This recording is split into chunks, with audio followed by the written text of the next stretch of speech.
Good morning. So it is 9:30 and I've just been to the gym, as you will have seen, hopefully, if I did any good at filming. My bus isn't for half an hour, so I thought it's a really lovely day. Let's see what the temperature is. It's currently 19 degrees and it's going to be 22 today, so it's beautiful out here.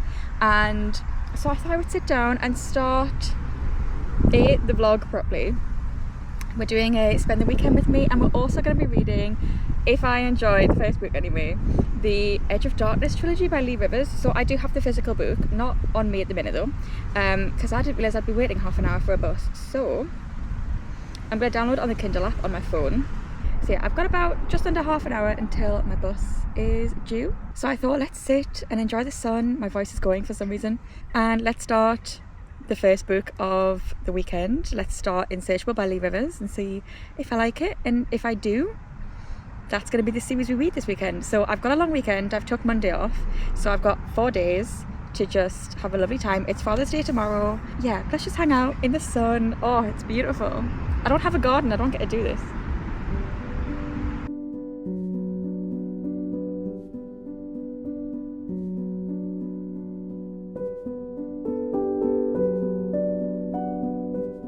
I didn't realise this was set in the UK.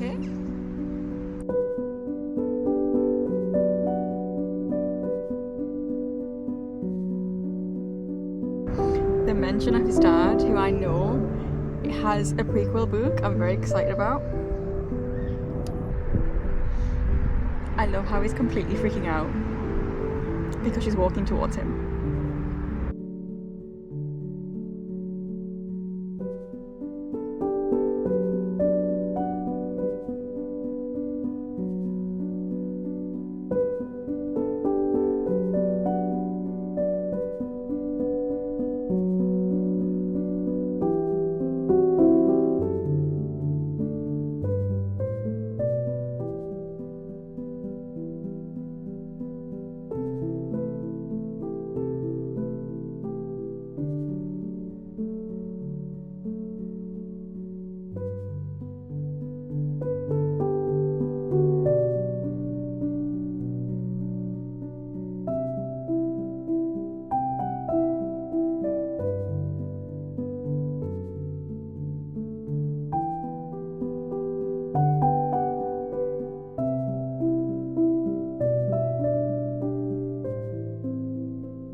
Okay, I have a piece of toast and I have a watermelon flavoured protein.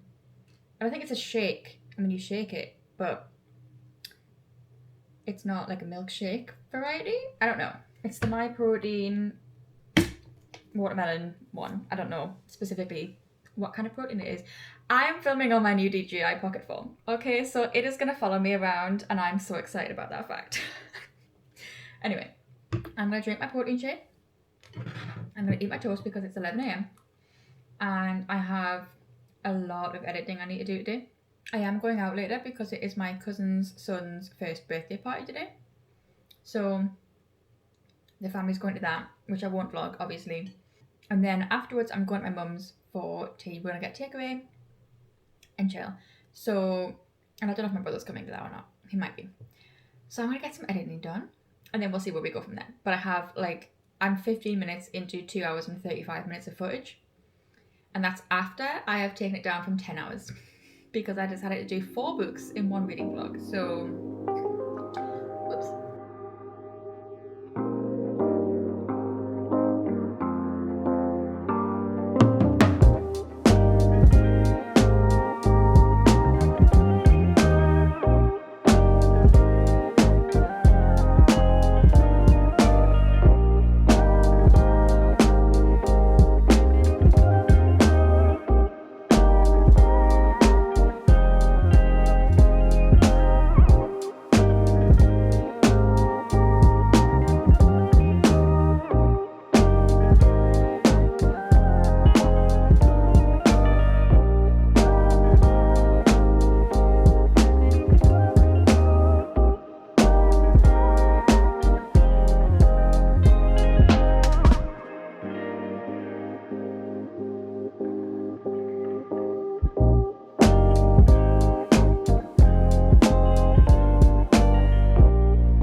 Okay, I'm home from my mum's now. So we went out, we did the party, then we ended up going shopping afterwards. We didn't stay for a long time. There was a lot of people we don't know at the party, so it was a bit awkward. But it is what it is. So yeah, we ended up going shopping afterwards. So I needed to go in and get a couple of things for going away in a couple weeks' time. So one of the things I wanted to get was the Milk Hydro Grip Primer. I got the little one, which is still £18, and this is 10 milliliters. It's tiny, but I wanted to try it, and if I don't like it, then at least I haven't bought the full size and spent like what, probably £40 on it. I wanted to give this a go because I need my makeup to stay all day, obviously, when I go to see BTS, and we go 2 weeks tomorrow as I'm filming this, and I don't actually have a primer at all. So I know what foundation I'm planning to wear, but I'm gonna try this out before I go and make sure that this goes with the Estee Lauder Double Wear foundation. I'm hoping that this can make it stick. I also wanted to get the Urban Decay primer potion, but I couldn't get that. And I do want to get a new setting spray, but I think I want to get the Charlotte Tilbury one, and I could have done that. I could have gone into Howard's Beauty, but I couldn't really be bothered at that point. So anyway, I got this, and I also got the Hawaiian Tropic scalp SPF. So it's like a powder. How do you... Oh. So you have a brush, and then you put the powder on your scalp, and it stops your scalp from burning. Because for some reason, now that I bleach my scalp, it's really prone to burning. I don't bleach my scalp, I bleach my hair, but obviously it goes on my scalp. And to be honest with you, after sitting outside this morning, I don't know if it's a little tender maybe. So I've got this to protect my scalp. I also needed some more sun cream because mine will be out of date and therefore not work anymore. And I like the Hawaiian Tropic because it smells amazing. So I got Factor 50 because I don't like to mess around with my SPF. And I also got a smaller bottle of the glowing one that's got like shimmer in it. I just think if it's going to give me a bit of a glow, this could be nice for for BTS. I just love the smell of the Hawaiian Tropic sun cream. It just smells so good. Do you know what? It gives a nice little sheen. Okay, anyway, yeah, so I got sun cream, which I needed. We did go into Waterstones, and I only bought one book. Can you believe it? I only bought one book. I'm so proud of myself. I didn't realise that this had actually been published. I've seen a lot of people talk about it who have ARCs, and I didn't know there was actually going to be a special edition even. The amount of times I check the Waterstones special edition page is not even funny, and I had not seen this at all. It's Kissed by the Gods by Kathy Wogan. This is beautiful. And then the end pages are beautiful. And then the naked hardback. Are you actually kidding me? This is stunning. I'm like trying to... There we go, can you see it? Just look at it. It's beautiful. Yeah, it's an actual Pegasus.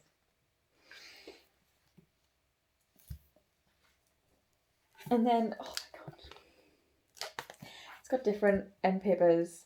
So, and it was £3 off as well.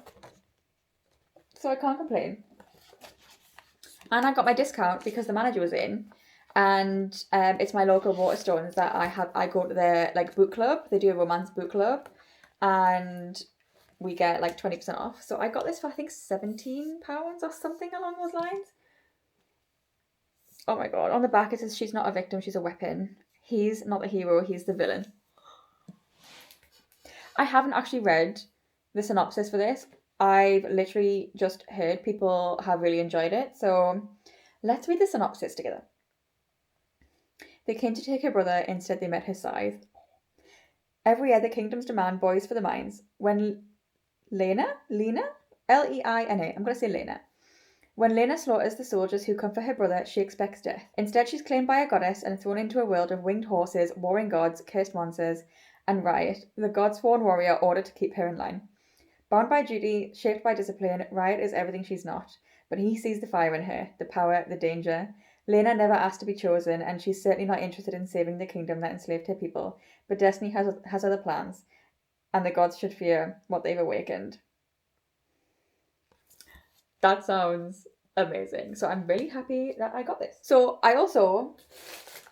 my mum ordered this for me. So I'm going to see BTS with my mum. I call her mum and mum. I can never decide between the two, so just deal with it. So these, she's got the white one, I've got a black one. These are going to be our concert bags because I was panicking because apparently Tottenham Hotspur Stadium is really quite strict.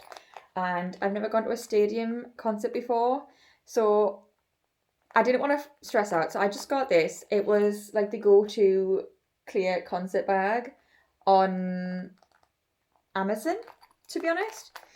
And then my mum also got a pack of like 4 little fans. And she gave me the pink one, obviously. And it's like, it's surprisingly strong, actually, for something so little. And that's battery powered. So, I have that to go in. So I'm going to double check that everything I want to take with me is going to fit in this bag, but I'm fairly sure it will. And then I'll probably just like strap my army bomb somehow to this on the outside. And then there's a little pocket on the front as well, which obviously will just fit anything flat in. Let's talk insatiable. Okay, so I need a drink first because I'm so thirsty. It's not even funny. I've hardly drank anything since I left the house. I took like a little bottle of water, which I drank when I was at my mum's. But I've hardly drank anything since I left the house at 2:30. Anyway, insatiable. I am 148 pages in, so I'm very nearly halfway. I'm on chapter 17. This is so dark. Like, yeah, I was going to say nothing that dark has really happened yet. There's a very obvious plot line of abuse that is happening actively on page, which is so gross and like, it just makes you so uncomfortable. This guy is absolutely just psychotic and crazy and just gross. And like, it's weird because I haven't read Psychotic Obsession yet, obviously, which is about Cade's dad. And the whole point is that Cade's dad, is it Tobias? He is like literally a psychopath, diagnosed a psychopath, and becomes obsessed with Cade's mum and obviously does horrible things. The only difference is, it sounds like Cade's mum was like into it, or at very least like had feelings for Tobias. Maybe? I don't know, I haven't read it yet. But like in this case, Chris is just like really creepy. And he's her stepbrother. And she's just like, no, you're my brother. Like, you're like, no. And he's like, no, you're my stepsister. Like, it's allowed. And he's so creepy. And just like the way he goes, I don't know. It's so uncomfortable reading the chapters where he's around. And then we have obviously the relationship between Stacey and Cade. And it's so toxic. It's really giving Magnolia Parks their toxicity. The way that they have this push and pull. The way that they're like, we now know, we haven't been told exactly what happened those years ago as to why they broke up and why he feels that she betrayed him and all that.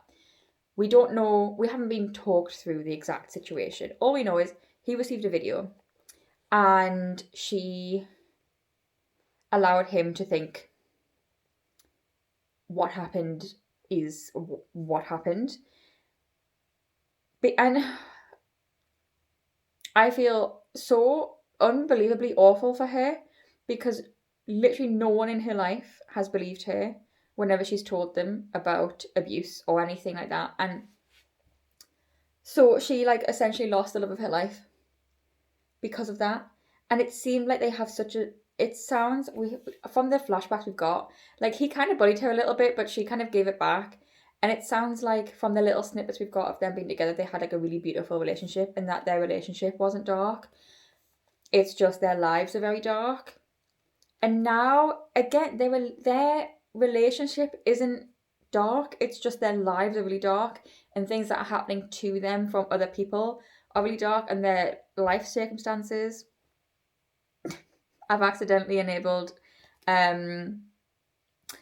the tracking, sorry, because I forgot I've got hand motions on, and if I do that, it does it. Anyway, yeah, but their relationship itself it's not really dark. It's very toxic at the minute because he thinks he knows what happened, and she's kind of tried to tell him without being like saying in specific words what happened. But he's just like, I don't care, I don't want to hear it. And she's like, well, clearly you do care because you still hate me. And it's a lot. And like, I'm so heartbroken for him because if what is happening to her is bad, I can't even begin to explain what's happening to him. And we haven't actually been given a lot of detail from Cade about what's happening. He's just sort of said it very plainly. But yeah, I'm really, it sounds awful to say I'm really enjoying this book because, like I say, what is happening to our two main characters is very dark and very fucked up. But I'm really rooting for them. I really am. I know they're toxic at the minute, but I think the minute that Cade finds out what actually happened, all of his resentment and hate, and I just think he is gonna immediately like fall back in love with her. I mean, he's still in love with her, like, let's be real. But I don't know. I'm rooting for them. So I'm gonna read as much more of this as I can tonight because I am locked in. I've nearly finished editing my video earlier. I had like 10 more minutes to double check footage wise, and then I need to do another run through. But I'm gonna do that in the morning. So yeah, I'm gonna read some more and I'm gonna go to bed. And then I'll catch up with you in the morning. Okay, it is the next day and it's about 4:30. It's Father's Day, so I have spent some time at my dad's. This morning I finished Insatiable, and the way that ended, it got so high stakes, so just insane. It was really good. So I went straight on to Voracious, which picks up exactly where Insatiable leaves off. And I've gotten, while I was at my dad's, to 27% of the way through, so I'm just over 100 pages in, and my god, this is like Hunting Adeline in level of darkness and just absolutely insane, triggering, traumatizing subject matter. Like what Stacey is currently been going through and what Cade has been going through, like both of them have just been going through something that's just so awful. The way I just still feel like Stacey is not going to be safe. Like I just feel like something's going to happen soon. Like I've left off and want a flashback, and I just feel like once we get back from the flashback, I'm so worried that it's just going to be like the worst thing could happen. Like I don't know, I just feel like she's still not safe and Cade is really just not safe, and I'm dying to keep reading this, and I'm gonna absolutely devour this series because I need to get to the end. I need to know that these two are gonna be okay and safe at some point. I just need to know that they're gonna have a happy ever after. I need to know that they're okay. So honestly though, I've spent a solid 45 minutes probably just sat at my dad's house like this, just unable to function because of what was happening. And it's one of those things where it's weird. I felt the same with Haunting and Hunting Adeline. It's weird to say that you're enjoying the book when it's got such awful, traumatizing, horrible subject matter. And it's not a case of enjoying it as in like it's fun. It's just, it's more you're so invested, and like the story, it's the way it's written, and you're so invested in the characters and you're wanting the characters to come out on the other side of it, even though what they're going through currently is like some of the worst things that a human being can go through. It's still a case of just rooting for them and hoping that they come out on the other side and that they're okay. And I don't know, I feel very attached to Kate and Stacey right now, and I just want them to be okay. And I'm also dying to get to Tobias's book because even though I know there's no happy ever after, I just I don't know. Anyway, I'm gonna go make a bolognese and I'm gonna read more, and we will just see how we go. See how much more trauma I can endure today. Okay, bolognese is made, and I'm just waiting for that to cool so I can put it in the freezer. I've got a bowl of crisps, and I do want to read more of Voracious. I'm currently 50% through, so it's saying I've got like just under 3 hours left of reading. So I do maybe want to finish it tonight or read a lot more of it in any case. But I think I want to start watching every year after. on Amazon Prime. I read Every Summer After in 2023, I think. Maybe it was 2024. No, I think it was 2023. And I did really enjoy it, and I've just recently read One Golden Summer, and I loved that. So now I'm like, well, I need to watch the show. So I think that's what I'm going to do. I hate how there's 50 million ads on Amazon now when you're just trying to watch something. I watched The Long Walk on Friday night, and I had like 5 full minutes of ads before I could even watch the movie. Also, side note, The Long Walk absolutely destroyed me at the end, and I wasn't expecting it to. Why do I already want to cry? Not the Amazon box. I love Charlie. Hey, I'm Charlie. This is Sam. Sam's floppy hair, bless him. The girl playing for Hasty is really pretty as well. Every time Sue's on screen, I want to cry. She's got the yearning gaze down. You came home. Stop. No, I'm actually going to cry.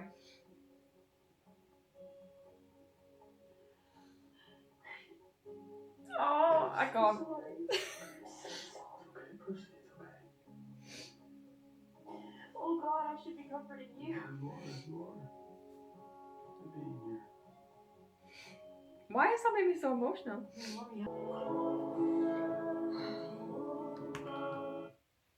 Well, obviously I'm going to have to go straight on to episode 3. I'm loving it so far. It's so good. I can't remember everything from the books. I don't know how faithful it's been. It's the same with Off Campus. I could tell some things had changed, but I couldn't put my finger on what exactly had changed because it had been so long since I'd read the deal. And it's been even longer since I read Every Summer After. Sam and Charlie, they really like, older Sam and Charlie do look like siblings. Younger Sam and Charlie do not look like siblings. And younger Sam and current Sam do not look even slightly like they are even related, never mind the same person. But young Charlie and current Charlie, I think, look as if they are like he could have grown up to be current Charlie. Anyway, I'm gonna watch at least the beginning of episode 3, just because we've left off on a cliffhanger. And then I do want to read more of Voracious because I've also left myself on a cliffhanger there. So okay, I don't know what time it is because my watch and my phone have both died. Oh, maybe my Kindle will tell me.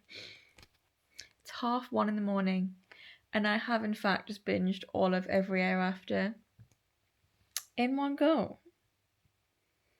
That was not the plan, but here we are. Here we are. I have many thoughts, some good, some bad.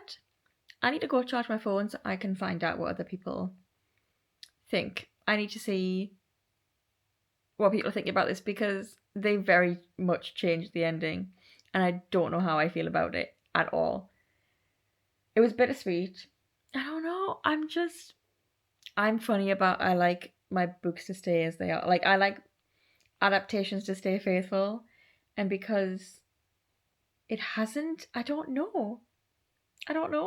And the ending, I just had a feeling. It like went back to Charlie, and I was like, I just had a feeling of what they were going to do, and I was right. Anyway, I'm going to bed. Okay, Kate is about to find out what really happened 3 years ago in the worst way possible. And I'm not ready for this, quite frankly. She doesn't know. Oh my god, she doesn't even know. I'm sure she said in the last book, or in the beginning of this one, that as far as she's aware, he's never done this. She doesn't even know that he has. Oh my god. And then we had a reveal about someone else, and that really confused me. And now I'm watching this, I'm still confused. Watching this, now I'm reading this, I'm still confused. But like, I have never hated people more in a book or any sort of. I've just never hated anyone more than this Bernadette and Archie. I've never felt such visceral anger like this before. Okay, listen. I know Tobias is meant to be a psychotic murderer, but I love him.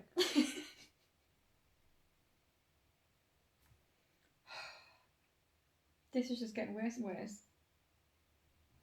I genuinely don't understand how Cade is going to get out of any of this and be even slightly sane. Like, I don't see any feasible way of him being able to live any sort of happily ever after because, like, after everything he's been through, all of the, like, even just like physically, everything that he has been pumped into his body, messing with his brain, never mind everything else he's gone through. Like, I just can't see him ever being okay. Like, every time, I just think there can't be anything physically worse to have done to them or they have to do, and then worse happens. And I like it's yeah. I knew this was gonna happen.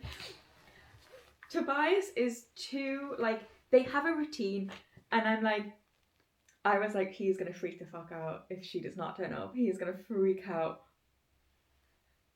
I'm so excited. I've been waiting for Tobias to do this. I'm so excited. I just want Tobias to kill everyone. Not the good ones, obviously. But Bernadette and Archie, I want Tobias to just go hell for leather on them. This man is genuinely, like, clinically insane. I know they're like, oh yeah, Tobias Mitchell is psychotic. Like, he's literally a diagnosed psychopath. Tobias Mitchell is more sane than this man.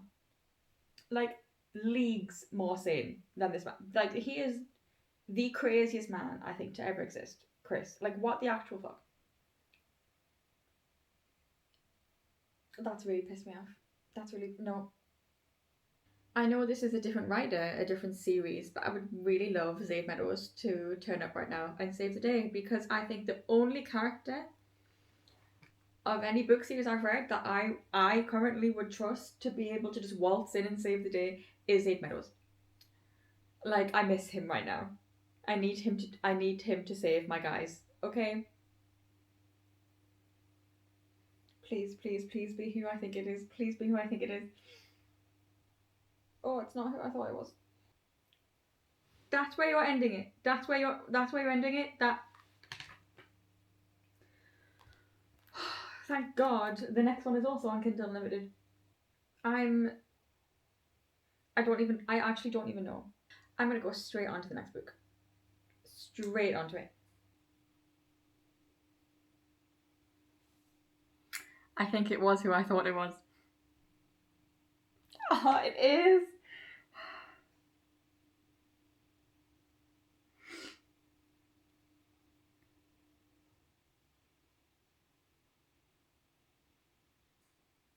Oh, I'm so happy it was him. Oh, thank God. Oh, thank God. I'm actually gonna cry. I love Tobias so much. I know he's a psychopath, but he's such a good man. Oh my God. Will you fuck off?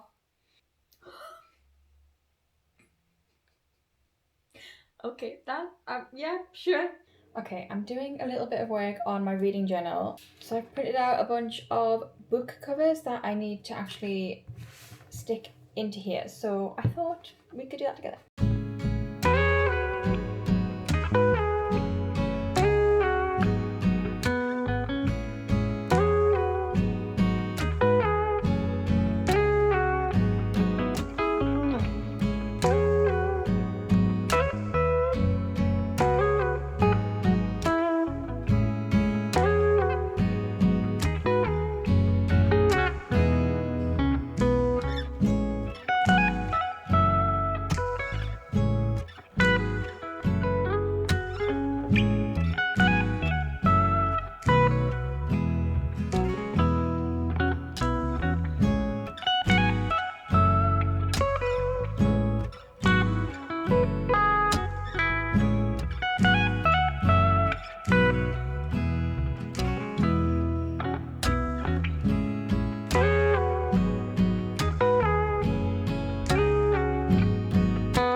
is just like, I don't know if it's withdrawal or if he's just had a complete mental breakdown, but he is so not okay.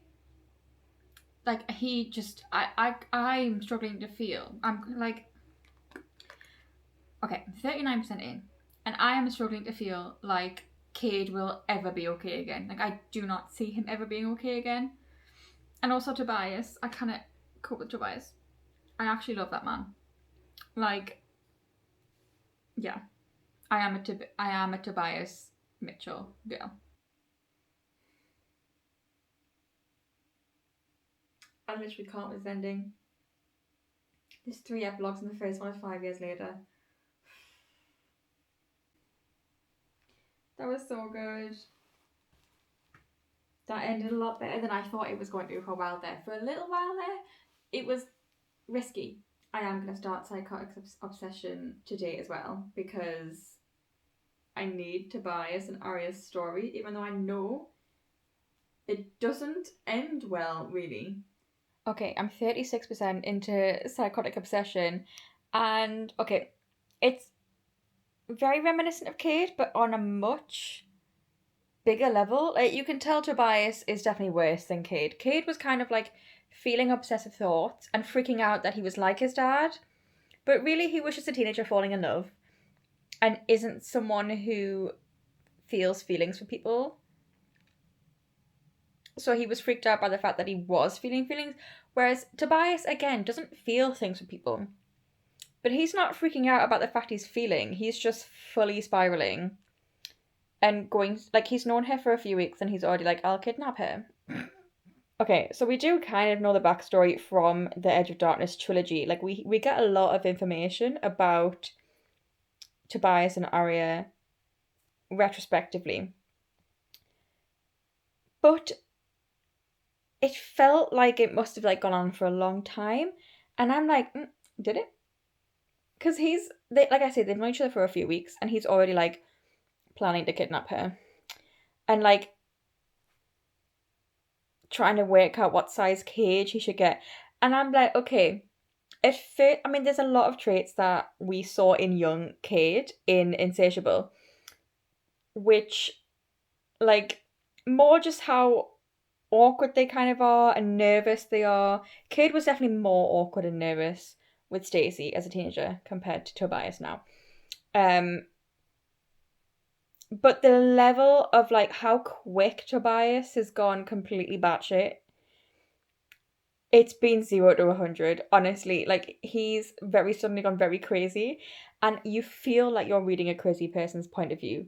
Like, how she's written it really well. Like, the pacing feels like we're in a crazy man's head, and it feels like he's like frantically thinking like, okay, how do I keep her, like, I could get a cage, and like, do you know what I mean? Like, she's written it really well. When we're in Tobias's point of view, you really feel him now becoming a lot more unhinged.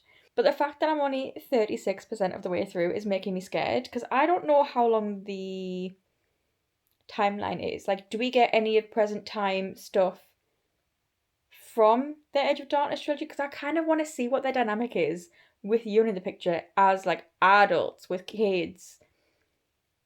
But I don't know if we get that or if this is fully just a prequel.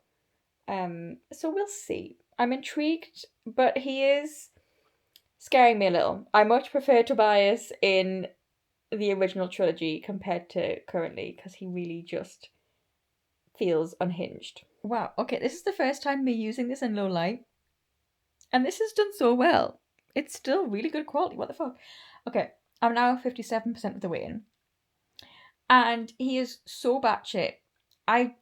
This is just not the Tobias we know from the Edge of Darkness trilogy. I know he's on Medicaid. Okay, I love Tobias when he's medicated. The minute he's not medicated, he is terrifying and disgusting, and I don't like him at all. He's giving Chris vibes. This is how bad he is, okay? I don't see. I'm so confused why Arya loves him in the whole 3 books of the Edge of Darkness trilogy. I can't understand why she's like genuinely still in love with him. Like, what's going to happen in the next 43% to make her still love him? If anything, like, she still loves Ewan. And you can tell she loves Ewan. So, like, that's making sense. But then I don't know. Okay, yes, I have finished Psychotic Obsession. I, up until that last chapter, kind of wished I hadn't read it because it was really making me see Tobias in a bad light. And, like, I don't know. He just wasn't the Tobias from the trilogy. But the whole point, I suppose, is that he was unmedicated. So it's kind of interesting to see what he's like unmedicated compared to what he was like in the trilogy, where he's medicated and can function. And he's a good man. When he's medicated on the correct meds with the correct diagnosis. Um, like, oh, like him in that epilogue chapter, it was heartbreaking, but it made not the book worth it because at the end of the day, so many bad. Like, I don't understand how Arya can forgive him and like move on and want to see him and still care for him in the way that she does.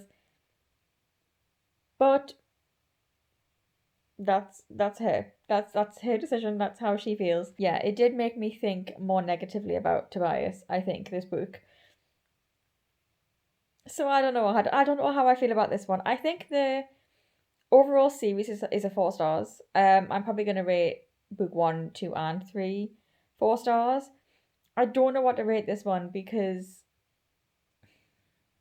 it was just as well written as the regular series, but I don't know. It made me not like Tobias, and I was so excited for this one because I love Tobias. So part of me is gonna just pretend none of this happened. Anyway, with that, I'm gonna end this video here. Because my weekend is over. I went to work today, but I wanted to finish off the reading vlog portion of the video. So I read 4 books in 3. No, I read 4 books in 5 days, which is not bad at all. And I really enjoyed the series. I don't think